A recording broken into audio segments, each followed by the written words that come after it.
దర్శి నియోజకవర్గానికి ఎన్డీఏ ఉమ్మడి అభ్యర్థిగా గొట్టిపాటి లక్ష్మి పేరును ప్రకటించినప్పటి నుంచి ప్రజల్లో మంచి స్పందన వస్తుంది. ఆమె తన వాక్చాతుర్యంతో ఒక ప్రత్యేకమైన శైలిలో ప్రజలను తమ వైపు మళ్లిస్తున్న తీరు అమోఘం.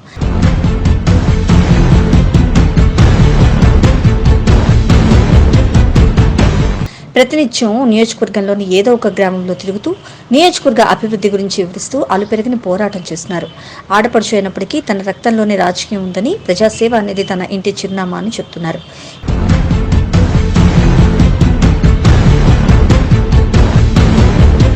గొట్టిపాటి వారికి కొత్తగా రాజకీయం గురించి, ప్రజాసేవ గురించి, నియోజకవర్గాన్ని ఎలా అభివృద్ధి చేయాలన్న దాని గురించి నేర్పించాల్సిన పని లేదంటున్నారు. చేపకి ఈత నేర్పించాల్సిన పని లేదన్నట్టుగా రాజకీయాల్లో తనకు నేర్పించాల్సిన అంశాలేమీ లేవంటున్నారు ఆమె. నియోజకవర్గంలో ఏ అంశాలు ప్రస్తావించాలో, ఇంతకాలం నియోజకవర్గంలో జరగని అభివృద్ధి పనులు, చేపట్టాల్సిన పనులు, కనీస వసతుల గురించి ఆమె ప్రజలకు వివరిస్తున్న తీరు చూసి మేధావులు, రాజకీయ విశ్లేషకులు సైతం ఆశ్చర్యపోతున్నారు.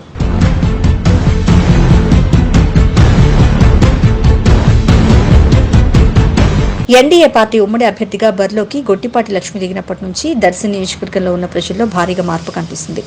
నేను మీ ఆడపడుచుని. దర్శి నియోజకవర్గాన్ని ఇప్పటివరకు ప్రజాప్రతినిధులు ఎలాంటి అభివృద్ధిని చేయలేదని నిస్సందేహంగా చెప్పుకొచ్చారామె.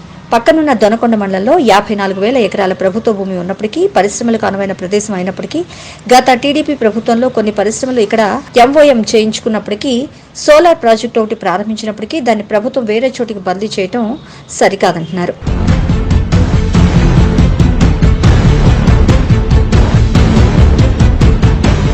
అలాగే దర్శి నియోజకవర్గంలో ఎక్కువ శాతం వలస కార్మికులు కూడా దొనకొండ మండలంలో ఉండేవారని అన్నారు. మరి ప్రజాప్రతినిధులు దర్శి నియోజకవర్గాన్ని ఎందుకు అభివృద్ధి చేయలేదని ఆమె ప్రశ్నించారు. ఒక్క అవకాశం ఇవ్వండి, దర్శి నియోజకవర్గంలో అభివృద్ధి అంటే ఏంటో చూపిస్తానంటున్నారు. అన్ని మండలాల్లోనూ ఎంబీబీఎస్ డాక్టర్లతో హాస్పిటల్ ప్రారంభిస్తానని, వైద్యానికి సంబంధించి పూర్తి బాధ్యతలు తీసుకుంటానని భరోసా ఇస్తున్నారు ఆమె.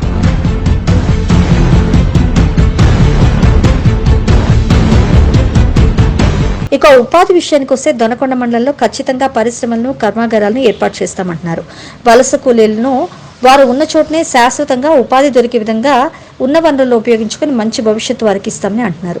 వలస కార్మికులుగా వెళ్తున్నప్పుడు వారి పిల్లల భవిష్యత్తు నాశనం అవుతుందని, అందువల్ల పేదరికం తాండవిస్తుందని పేర్కొన్నారు. దర్శి నియోజకవర్గంలో అలాంటి పరిస్థితులు తలెత్తకుండా చూసుకుంటానని ఆమె వారికి హామీ ఇస్తున్నారు. అలాగే దర్శి నియోజకవర్గం చుట్టూ నాగార్జున సాగర్ ప్రధాన కాలువ ప్రవహిస్తున్నా ప్రజలకు తాగునీరు, సాగునీరు విషయంలో ఇబ్బందులు తప్పడం లేదన్నారు.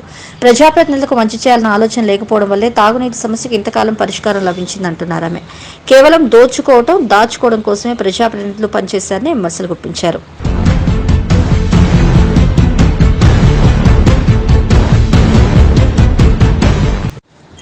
ప్రజలు ఇచ్చిన హోదాను చూసి మురిసిపోవడం కాదు, వారికి మంచి చేయాలనే తపన ప్రజాప్రతినిధులకు ఉండాలని సూచించారు. నియోజకవర్గంలో సరైన ఇంజనీరింగ్ కాలేజ్, పీజీ కాలేజ్ లేకపోవడం వల్ల అభివృద్ధి కుంటుపడిందని అన్నారు. రాష్ట్ర భవిష్యత్తు యువత చేతుల్లోనే ఉందన్నారు ఆమె. మీ ఆడపడుచుగా ఒక్క అవకాశం ఇవ్వండి, నియోజకవర్గాన్ని అన్ని విధాలా అభివృద్ధి చేసి చూపిస్తారని హామీ ఇచ్చారు. దర్శి నియోజకవర్గంలో ఎన్నికల ప్రచారంలో భాగంగా గొట్టిపాటి లక్ష్మి చేసిన ప్రసంగాలకు స్థానికులంతా ఫిదా అయిపోతున్నారు. అన్ని వర్గాల ప్రజలు ఆమెకు బ్రహ్మరథం పడుతున్నారు.